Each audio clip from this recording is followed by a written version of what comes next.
Oke. Gede juga ya. Noh. Ini lebih gede, lebih tinggi sedikit ya kayaknya dibandingin sama yang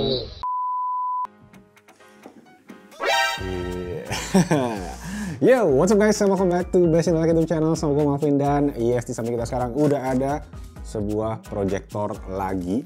Dan ini proyektor yang bisa dibilang waktu itu kita tuh pernah bahas merek ini guys, merek proyektor viral waktu itu sejutaan.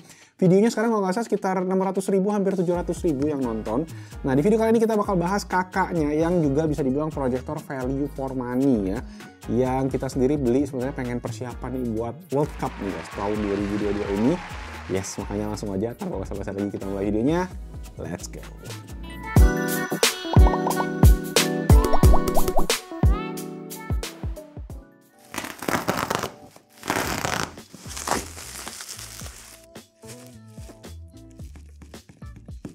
Okay, so you happy, I happy.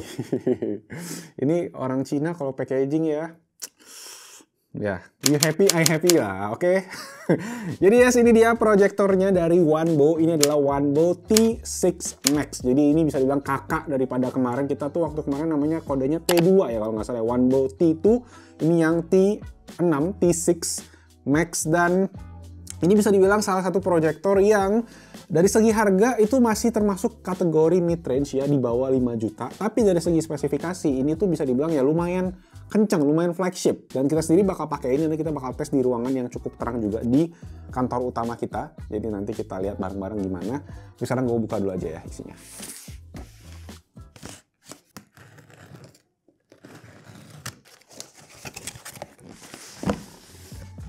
Dalam kotak ada kotak lagi.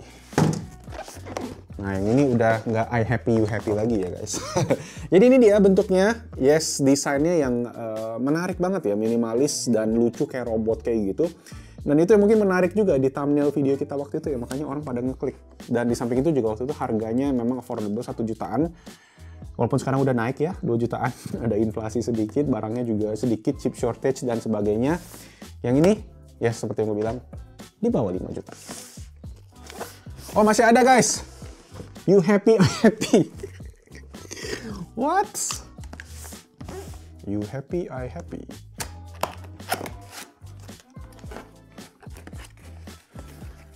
Oke, ada instruction manual yang pertama ya. Oke, jadi bentuknya again kayak yang gue bilang mirip sama yang tadi. Cuma ada beberapa mungkin yang tambahan-tambahannya, ada remote-nya juga, ada adjust focal length. Di sini kita bisa ada autofocusnya gitu katanya. Kalau yang T2 kan sebelumnya semuanya manual ya. Kalau ini kita bisa ya langsung atur autofocus gitu.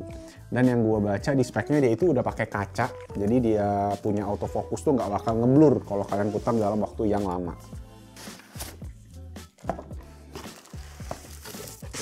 Oke. Buset.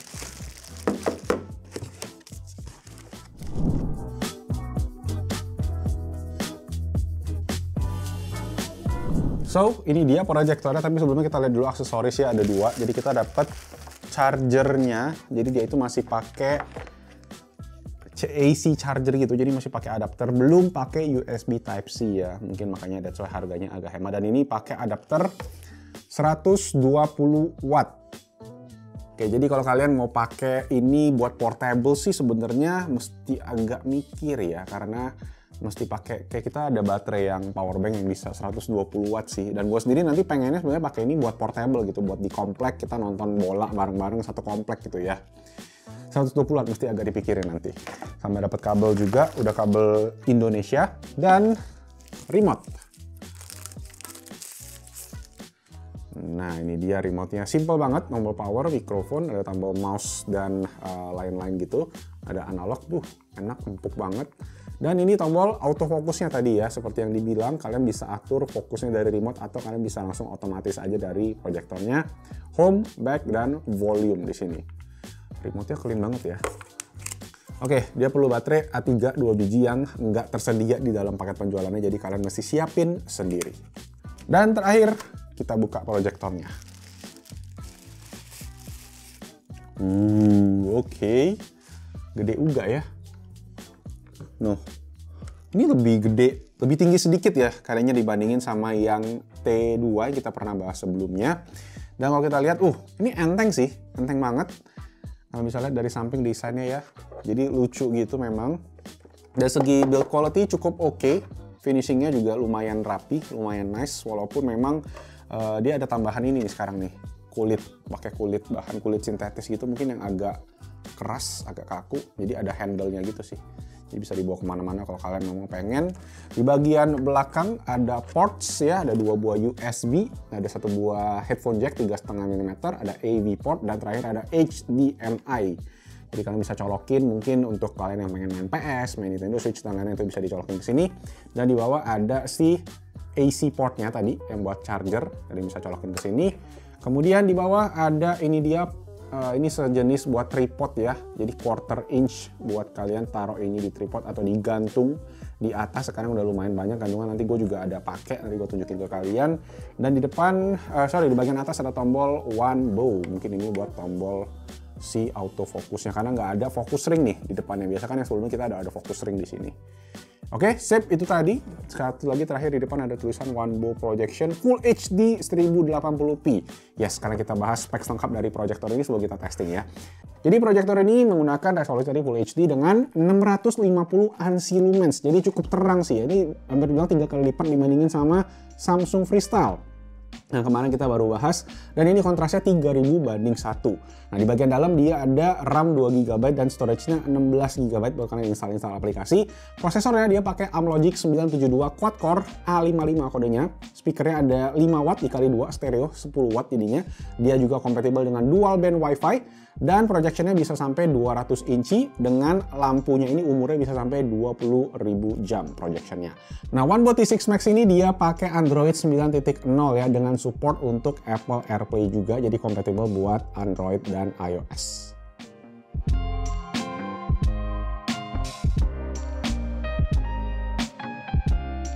Oke, so yes, balik lagi di studio. Tapi sebenarnya tadi kayak awal yang kalian lihat itu kita setup pertama si OneBo T6 Max itu di ruangan office Besindotech ya.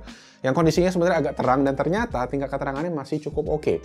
Di sini pas gua tembak gua agak bingung kenapa agak sedikit gelap, mungkin karena dinding kita itu catnya abu-abu tua ya, yang emang lumayan menyerap cahaya gitu. Jadi tetap menurut gua sih kalau secara overall masih kurang cocok untuk ruangan yang banyak jendela, yang banyak natural light-nya kayak gitu. Jadi kalau misalnya untuk kelas kurang rekomend pakai yang tingkat keterangannya 500 ANSI lumens begini, mesti yang 1000-2000 ke atas. Nah, untuk setup awal juga terbilang cukup simple. Ini mirip kayak kalian setup Smart TV Android kayak gitu ya. Cukup pakai smartphone aja. Kalau kalian pakai HP Android bisa quick setup. Dan ya secara overall familiar lah pasti karena proyektornya juga pakai OS Android. Sip, langsung aja kita cek untuk proyektornya secara software. Home screen-nya ini lumayan familiar ya, again karena dia pakai si Android TV OS tadi. Udah banyak keinstall aplikasi seperti Netflix, Disney Plus Hotstar, YouTube, dan lain-lain itu udah lumayan banyak. Kalian juga bisa download aplikasi di Play Store yang kalian pengen. Misalnya games itu juga bisa. Cuma ternyata setelah gua cek, Netflix yang ada di proyektor ini bukan Netflix versi TV, melainkan versi smartphone. Jadi bakalan agak beda ya untuk penggunaannya, kayak ada mode mouse di remote-nya yang kalian bisa pakai nih biar kalian bisa navigasi di Netflix versi smartphone tadi. Nah, remote-nya sendiri juga ini simple ya, kalau kalian lihat minimalis banget, dan settingan-settingan proyektornya juga bisa dilakukan langsung di proyektornya. Jadi untuk kayak Keystone Correction itu bisa, ada pengaturan zoom juga, ada pengaturan fokusnya otomatis, sama terakhir ada aspek rasio, itu semua ada di bagian settingnya.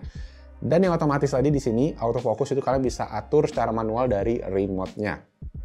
Terus ada juga auto vertical keystone correction, tetapi pas awal kita hidupin itu ternyata opsinya itu mati. Jadi kalian mesti kayak dihidupin dulu setiap kali proyektornya mati. Jadi makanya gue agak bingung kenapa gitu untuk vertical keystone correction-nya ini.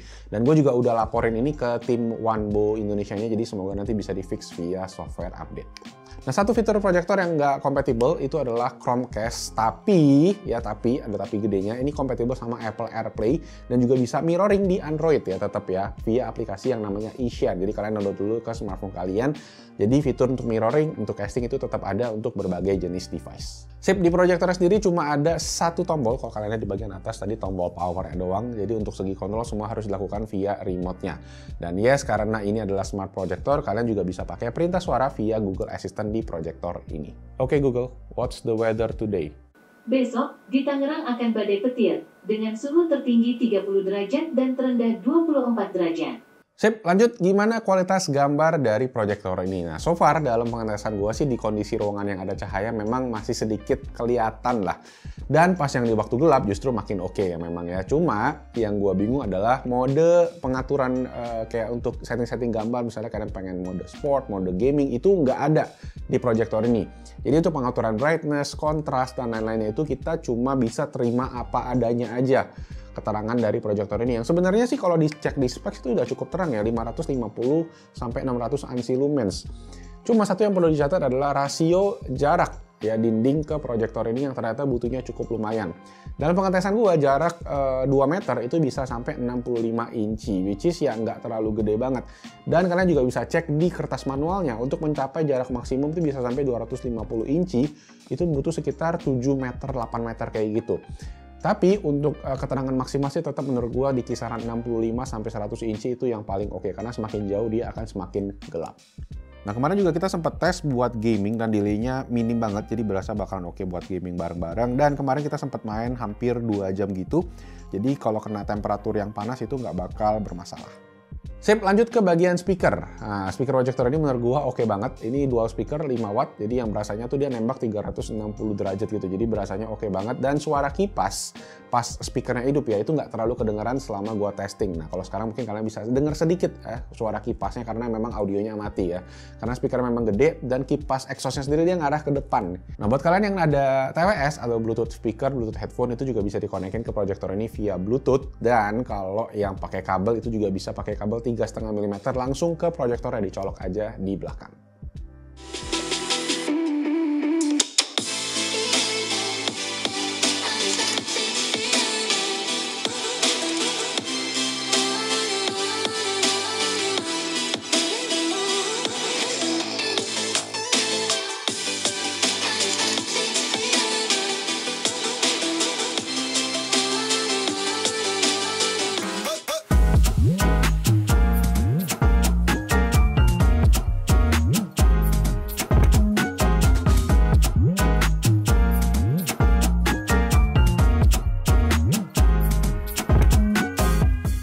So, yes, I think itu aja guys, unboxing, testing, sama review buat si OneBo T6 Max. Again, buat harganya di bawah 5 juta, lebih tepatnya 4.999 juta rupiah.